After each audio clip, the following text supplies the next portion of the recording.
Welcome to Chat Cyber, a podcast on all things cyber policy where we explore key issues and discuss policy strategies with industry experts.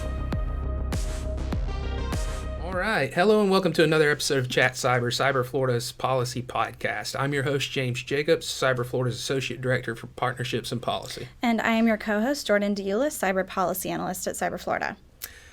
We'd like to thank you for tuning back into another episode of Chat Cyber. Today we're taking a trip back to 2014 to discuss the creation of Cyber Florida. By exploring our history, we hope to convey better where we want to go in the future and the type of resource we want to be. Today's guest is a man largely responsible for releasing yours truly onto the world of Florida politics, USF's Assistant Vice President for Government Relations, Mark Walsh. I showed up on Mark's doorstep as a graduate student years ago saying, hey, can you teach me about this government relations thing and everything that goes on at a university? And he graciously said yes. Mark, it's great to count you among my friends and a mentor. We appreciate you coming on today. Thank you for taking the time to talk with us. Jordan, can you share Mark's bio with us? Yes, absolutely. So as James mentioned, Mark is the Assistant Vice President for Government Relations for the University of South Florida.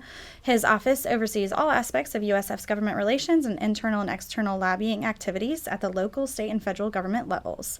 He has served as USF's lead lobbyist since joining the university in 2006, and he was very instrumental in the establishment of the Florida Center for Cybersecurity. So Mark, thank you so much for joining us today to discuss the creation of Cyber Florida. Well, thank you for having me. It's a pleasure to be here. So, Mark, usually how we kick these things off is we do a segment called Explain It to James, where you explain a very complicated concept as if you're explaining it to a small child. But today, since we're telling a story, if we can't get this one across, we're in a lot of trouble. So I think we'll just jump right into the questions, if that's good with you. So can you tell us a little bit of the idea of the idea of Cyber Florida, the genesis of it, where did it come from? Yeah, sure, I can. It started with discussions that USF leadership was engaged in with MacDill Air Force Base personnel as we were trying to grow our partnership and serve that. And they were explaining to us at the time, probably back in about 2011, 2012, that what they viewed as the biggest national security threat going forward, even though if you wind the clock back to that period of time, what we were engaged in the Middle East and so forth.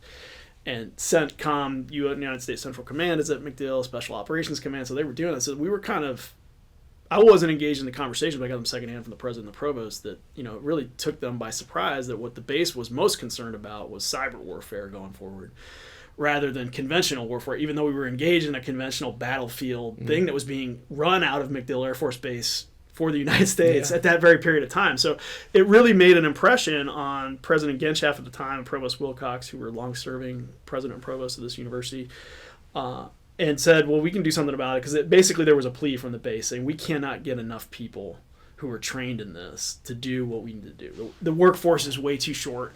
And they were not thinking about it just from the standpoint of national security, although from security of the United States, but they were thinking of it as, I think, ahead of their time in terms of what penetrations could be done without ever invading the United States, whether it be military, type networks or just civilian networks and banking systems and things like this. This is not that long after 9/11 when some of this stuff was happening, and they were concerned about it. So they said, if you can crank out more people that are cyber trained, I don't even need them to have degrees. Just bring me people that are competent in it, and we'll take them. We can't get enough of them, and we predict that the market will be, a couple years behind us, but will be, aching for people with this kind of experience, because it's going to become corporate America's biggest worry as well. So that was about 2011, 2012. Like I said, we were going through some transition in terms of our journey towards the USF being a preeminent institution, and they had just created the Florida Preeminence Program and set the thresholds a little above where we were.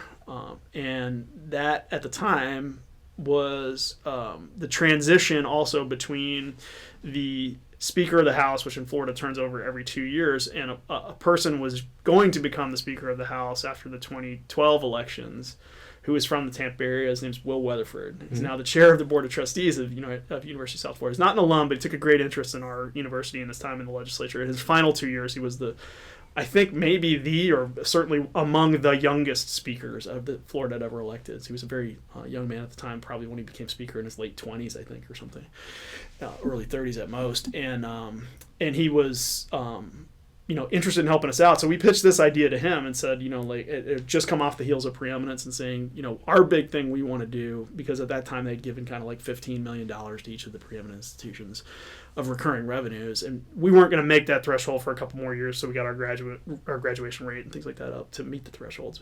But we did say, here's something that's come to us from the base, and he took a tremendous interest in it, and I have the pleasure of getting to work with Will to this very day because he chairs our board.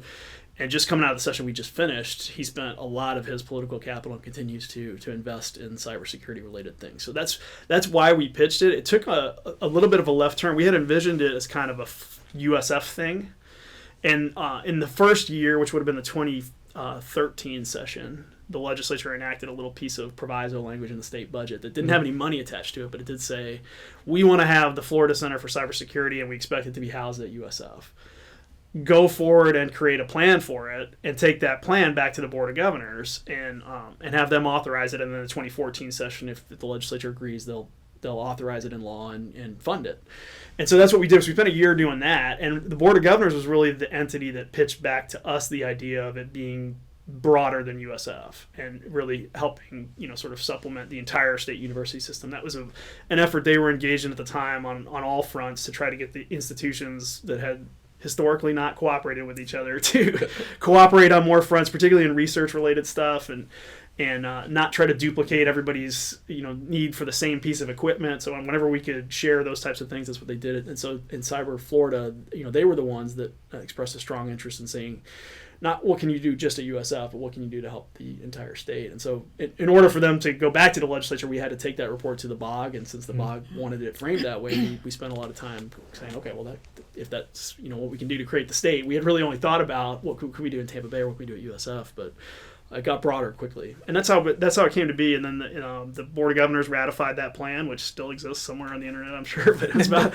roughly maybe 50 pages long to kind of describe what it would do, who would be involved, what our end goal were, our dreams and aspirations. And then we took it back to the legislature in 2014, and Speaker Weatherford and some of his other Tampa Bay based members really bought into it, and to their credit had a very, very big head start on the rest of the country in terms of what Florida did in cybersecurity in 2014, which many people were not even, that issue was not on their radar at that point. It's hard to believe now, going back in time, but in 2014, this was considered kind of science fiction-y, like, well, what do you need this for? Sort of, like, well, okay, USF, sure, Mm-hmm. But now, I think, and really the impetus from it did come from our tremendous national security asset that we have in Tampa Bay, which, was the one that said, this is going to be the nation's biggest problem, and if USF can help us and help the country, you ought to do it.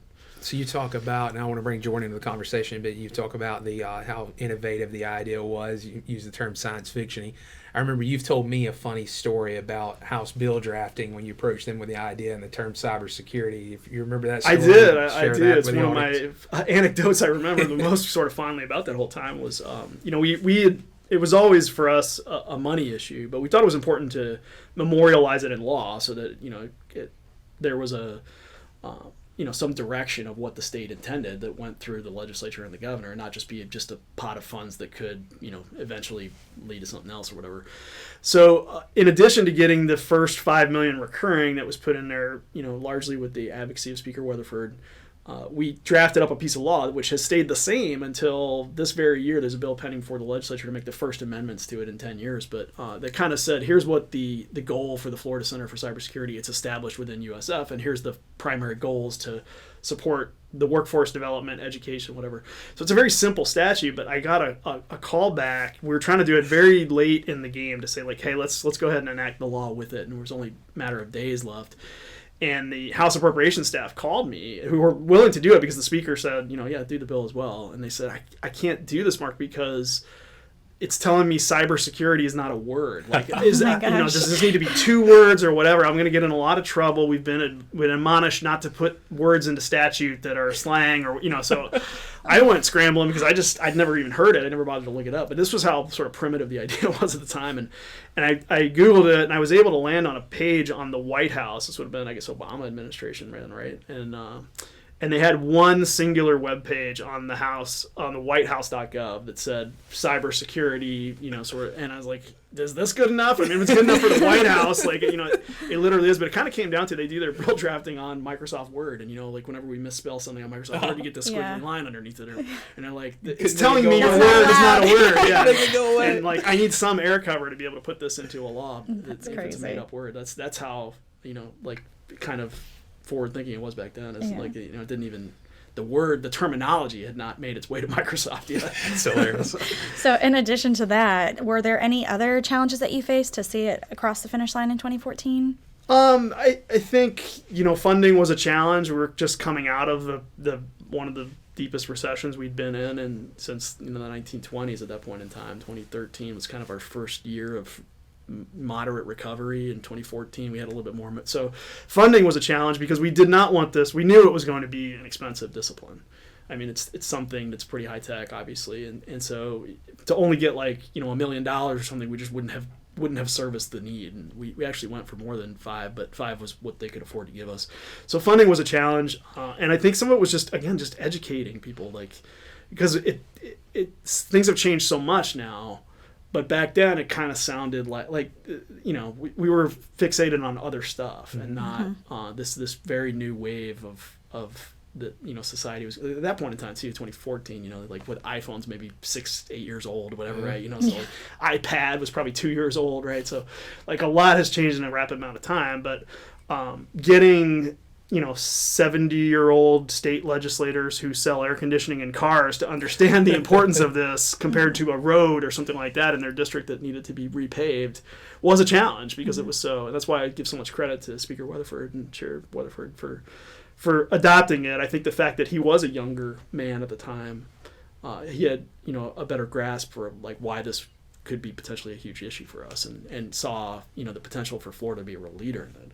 But I think he had to do some arm twisting, and because every dollar that goes to something in the state legislature is a dollar that doesn't go to something else, right? There's never so much money in the process that we can service everybody's needs, much less wants. And so the competition to take a bold step into something that hadn't really even yet existed was a challenge in and of itself. Well, you mentioned it just a second ago that Florida leading in this area, so I would say that we've been pretty successful in that. Absolutely. So can you share some of the different ways that Cyber Florida has been a resource to the state of Florida since its inception? Absolutely, yeah. So like I said, when we first came up with it, our main emphasis we thought would be in degree production or credential production. In fact, what USF did, I think smartly, and I would give Provost Wilcox a lot of credit for this, is we waited to even try to create a bachelor's degree in cybersecurity. And the thought process for that is when you create a bachelor's degree, it takes a couple years to do it. Then somebody's got to be in it for 4 years before they can graduate. And we thought, well, what is this space going to look like 6 years from now? Like, what a waste of time to put somebody through a bachelor's program that's going to be obsolete by the time they get out of it, kind of. Now, we've solved that problem now, but so what we did at the time was create a lot of credentialing at the master's level that could be done in a matter of weeks, if not maybe a year or two, to get partial master's degrees or certificate programs. And there's been a lot of people that have been through that, and a lot of workforce that's created. So Cyber Florida's been great about that. Lately, some of the things we've seen is the state has now, because they view y'all as leaders in this space, is they've reached back out and said, can you help us with some of the state's own issues with cybersecurity? Which was, we're happy to do it and say, of course, yeah, if that's what you want. But that was never what was envisioned really either. It was like, servicing as a state agency de facto to help out these. But so some of the stuff they've done, that y'all have done, that I think's been great, is the risk assessment for the state of Florida that was funded by the legislature, conducted exclusively by Cyber Florida with the help of outside, but it was under their leadership, to do a really across the board assessment of within the critical infrastructure sectors of the state, which things are the most vulnerable to cyber. And then you can't start solving the problem as a legislature until you've put your arms around what is it, like how big a problem, which sectors do we need to focus on, how do we prioritize that. We have to do all that. So Cyber Florida's been, and I think that the work that they've done has been so appreciated by the state of Florida that they've been given more and more to us. So they've really made some big investments in terms of, both recurring but one time on projects. And another example would be training state and local government employees like that. that wasn't envisioned when we started, but it's something that they desperately needed, was just kind of cyber hygiene, more or less, for the workforce. Basic cyber hygiene, like the very basic like minimum. that, you know, and that's what's hard about the space, is like the people that really know it are can be so technical that, like, when you're talking to the people who are the most vulnerable, there's a really, like, it's almost like a diplomacy effort between the techies and the, the people that actually open their email, and that sometimes it would be the boss, right, or the CEO or something that is the one who puts his own falls for the phishing. That's one reason we were excited you decided to come on. That's the whole point in this effort, taking this highly technical, this subject matter that's usually highly technical, and breaking it down in a way that the everyman, the joke is they explain it to James segment, but everybody can understand it. And it's vitally important to those that are not only public policy makers, but organizational policy makers, understanding this and making it approachable to them. You mentioned several of the key players that were instrumental in bringing this together. Being part of USF, we all love Dr. Genshaft and what a visionary leader she was. And you talked about Chairman Weatherford and how instrumental he was, and Provost Wilcox. And of course, you sell yourself short. I know the backside of that story, serving as your intern shortly after that, and how much effort you put into that personally.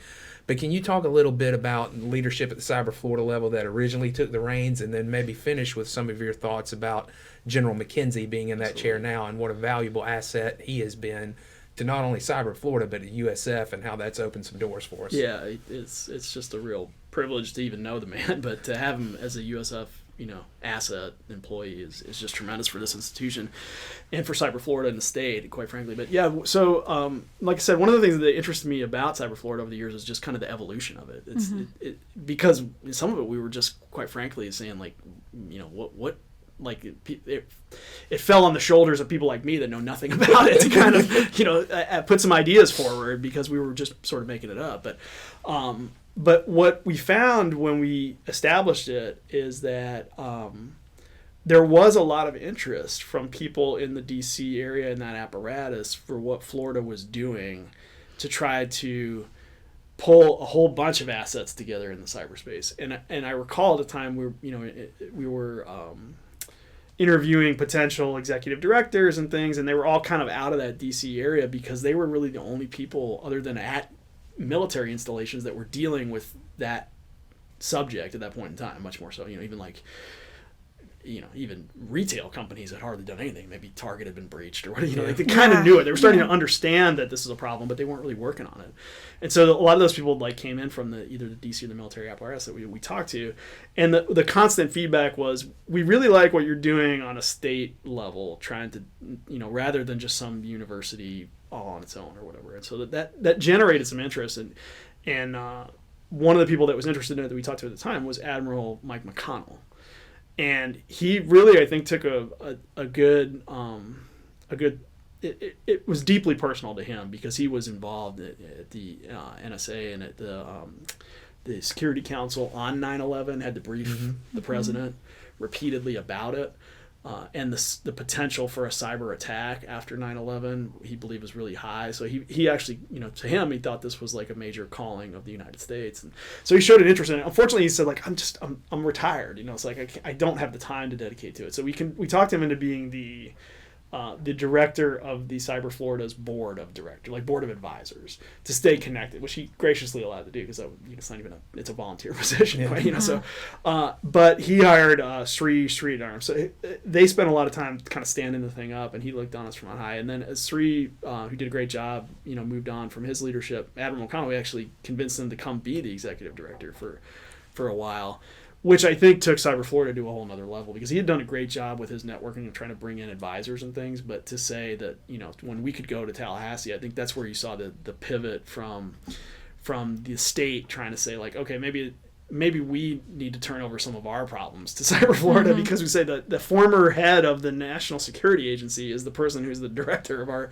of our shop, rather than just some IT guy in Tallahassee who's been assigned that by an agency or whatever. Right? So there was a level up there that of a credibility that helped. And so, and then when he got to the point where he was ready to step down again, and then we were very fortunate to have General McKenzie, who was transitioning out of being the leader of United States Central Command, the commanding officer of that. It's one of the highest ranking generals in the country, at probably I mean, arguably the most important military joint command in the country, because a central command refers to basically the central part of the map. Mm-hmm. So all of the world's conflicts, other than maybe China, kind of fall into that slice of the map that central command is in charge of, which is here. So he has a very unique perspective. I think you see the general on TV, talking about the Israel and Hamas conflict and some of the things that are going on in the Persian Gulf area. And he has firsthand information about this. So to have somebody in that position who's heading up not just Cyber Florida now, but our Global National Security Institute at the same time is a real credit to the university to have somebody of that capability and that notoriety who's willing to do this. But I also think it speaks to these lifetime military leaders of tremendous prestige do view this as a critical problem. This is like his retirement absolutely thing. I mean, I think he understands the significance of the job, as did Admiral McConnell, and that's why they're willing to take it on. So we're very grateful for that. Yeah, we can definitely, Jordan and I can both speak to that firsthand, how dedicated the general is to the mission, and we're very appreciative to have him as a boss.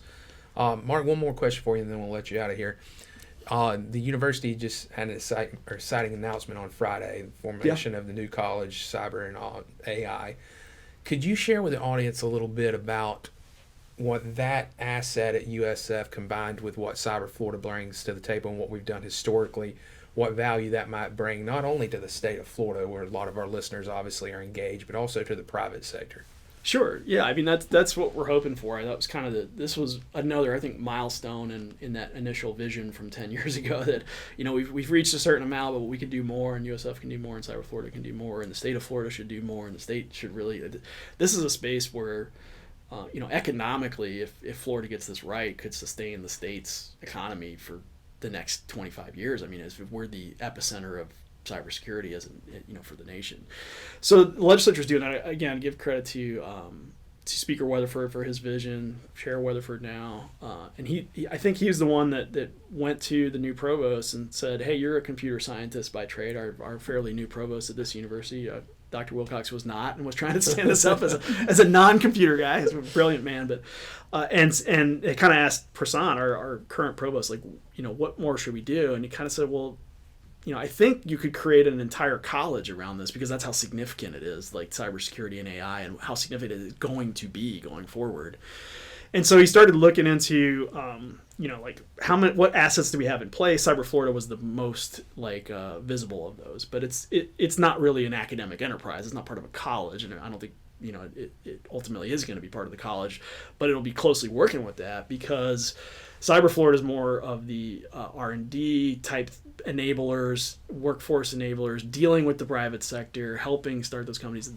Some of the college is going to be academically focused in terms of just producing, degrees and those sort of stuff. But what we found is that there's upwards maybe of like 200 faculty members that are already sort of doing something in this space. There are maybe close to a few thousand, I think 3,000 or more students who are in degree programs that are kind of related to this space. So what we found is we're already doing a lot of it. We just haven't consolidated it into a place where it gets its due visibility that it should have. Mm-hmm. It's kind of part of the College of Business or part of the College of Engineering. And I think that, rightly so, then we'll see if the trustees approve it. I think they will, but to create the college that is a standalone. And then Cyber Florida will be probably its greatest, shining star working asset working alongside that, but in different roles. Mm-hmm. But it puts another feather in the cap of USF of being the place, and what we hope that it'll do, and what we've seen. I think that's why you see Chair Weatherford, which he's forward about talking about, because when he helped create Cyber Florida in 2014, there were really not any cyber companies in Tampa Bay much to speak of mm-hmm. at that point in time. Now there are several, there could be billion-dollar market cap type companies or whatever. Definitely see the ecosystem. We're attracted to this area, and I think that's where you see the economic development side of us saying there's nobody owns this, and Tampa Bay and Florida could own this, mm-hmm. and we should invest. And that's kind of the pitch we made to the legislature. Still got to get it through the governor. He's got line item veto power. I hope to get the governor's support, but we don't take it for granted. To do that and have a massive new investment in cybersecurity, both at Cyber Florida and in degree production, in research and development, and in partnerships, even more robust partnerships with the private sector and with the military and defense sectors that are here in Florida. And I hope that 10 years from now, when we do this podcast again or whatever, we'll be able to say, all these thousands of cyber jobs that happen here in Tampa Bay, that all started with a little idea 20 years ago that got rocket fuel 10 years ago. I mean, that's what we'd hope to achieve. And I think you got the right leadership in the general and President Lawn and the provost to make that happen. So I'm excited for what it could be. Cool. Well, Mark, I appreciate it. Really, really do. Always appreciate you spending some time with us. Jordan, can you take us out? Any closing thoughts? Yeah, just thank you so much for joining us, and thank you for everything that you've done and helping, Cyber Florida get set up and over the years. So we appreciate it. Thanks for joining us today. My pleasure. Thanks for having me. All opinions expressed by the Chat Cyber podcast participants are their own and do not exclusively represent the views and opinions of Cyber Florida.